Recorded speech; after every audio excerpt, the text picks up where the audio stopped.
All right, dweebs, let's get this party started. You're watching as a member into the private world of Film Dweeb. You can see exactly where all the magic happens. I like to call this the Beat Laboratory. And if any of you get that reference, good on you. You're not going to win anything. But I wanted to talk today about a new movie on Apple TV Plus. Or what do they call it these days? I don't know. So, The Gorge by Scott Derrickson featuring Miles Teller and Anya Taylor-Joy. So, kind of a quick rundown, as some of you may not have Apple TV. I am currently taking advantage of a promotion where you got 3 months for $1 or something like that. So I'm just taking advantage while I can of watching as many Apple TV things. And The Gorge was just released the other day, so we sat down and watched it. I didn't know what to expect. I saw the trailer once, and it looked to me like a straightforward kind of sci-fi horror type of deal. When I saw it was directed by Scott Derrickson, I was like, okay, so probably it will have a lot more horror elements. He hasn't really been vocal in promoting it. I was surprised because I'm like, well, I follow him and he's usually really heavy on promoting his stuff, which is great because he sits and he talks about his projects, what goes on behind the scenes. I didn't hear anything about this from him. He wasn't working with Robert Cargill, his usual screenwriter. So I sat down and watched. And I also got the impression from the trailer that it was futuristic, some sort of dystopian thing, but when the movie began, it didn't say what time period it was, and nobody mentions any points of reference which may tell you what time it takes place in. And so I kind of like that, there wasn't any beginning crawl explaining this world or anything. It just jumps right in. And Miles Teller character, let me just get the name of the character here. What's the movie called? The Gorge. Levi Kane. So Levi Kane is Miles Teller's character, and the movie begins with him having kind of like these nightmares, and we get the impression that he's this war veteran who has PTSD. Anya Taylor-Joy's character, Drasa, who is a sniper in a sniper's nest dug into the hillside, and she collects the shell once she's done. It's this extremely long kill shot. She meets her dad in Lithuania. He talks about the KGB and says, "Give me your shame." She hands him the bullet casing. He explains to her that he's going to kill himself on Valentine's Day.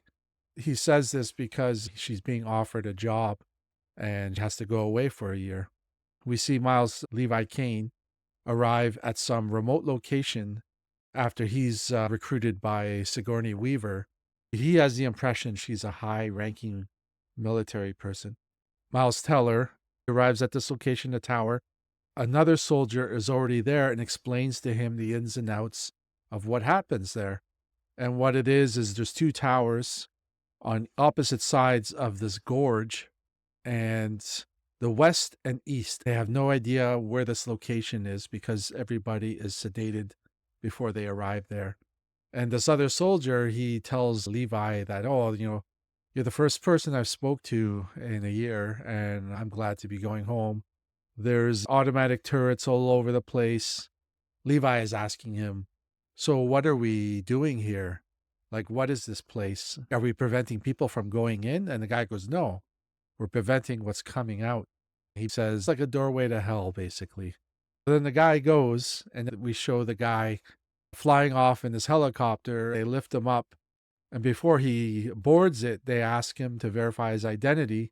When he does, they say, "Thank you for your service." They shoot him and they drop him out of the helicopter. So we know what's in store for Levi.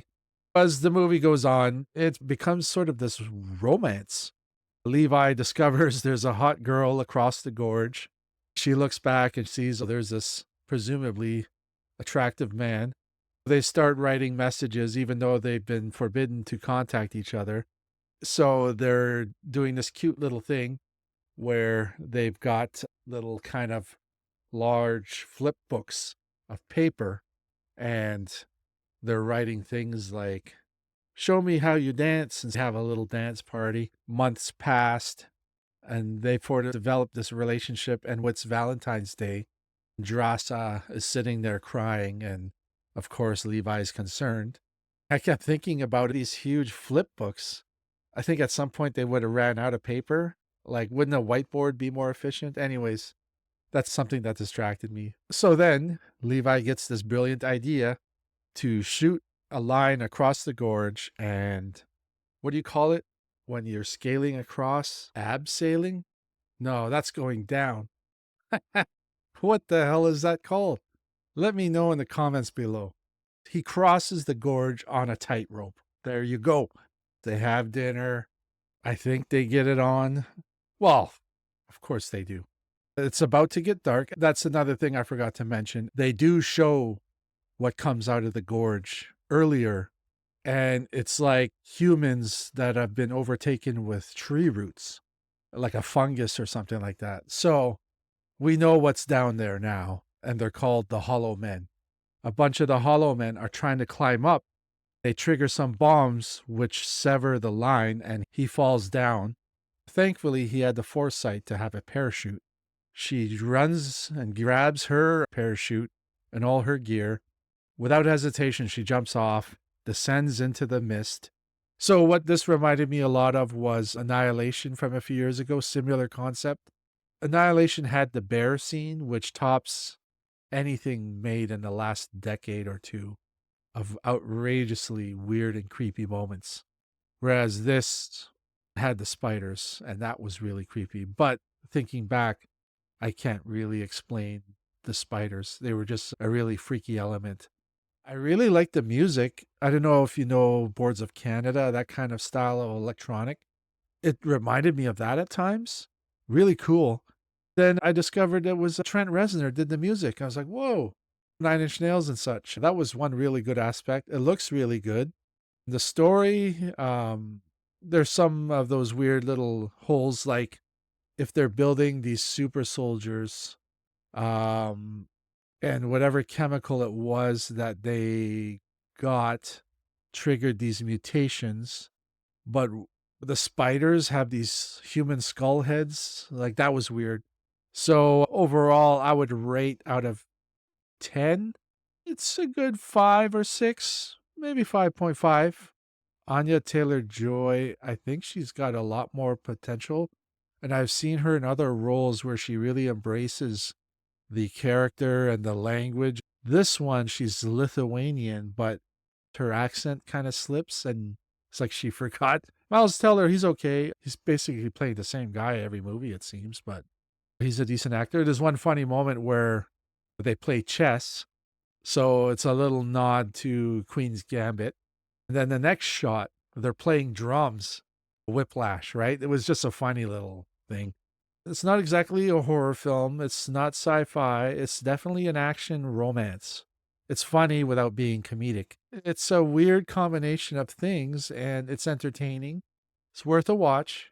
The bigger the screen, the more sound. That's another complaint I have about Apple. The sound is really quiet. I messed around with the settings and had it way up higher than I usually have it. But I like Scott Derrickson, his work. I have a feeling he's got a great movie in him at some point. This is not it. But I think someday he may do something really super good. But there's always some element where he's holding himself back, dealing with suits. Maybe that's why he didn't quite push this as much as he usually does. The movie came out and he posted about it, but you don't get that same kind of enthusiasm for his other projects. Anyhow, The Gorge, not bad. Check it out.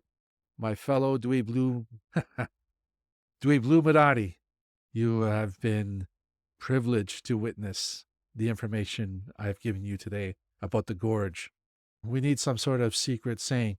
Live long and prosper. Until then, dweeb out.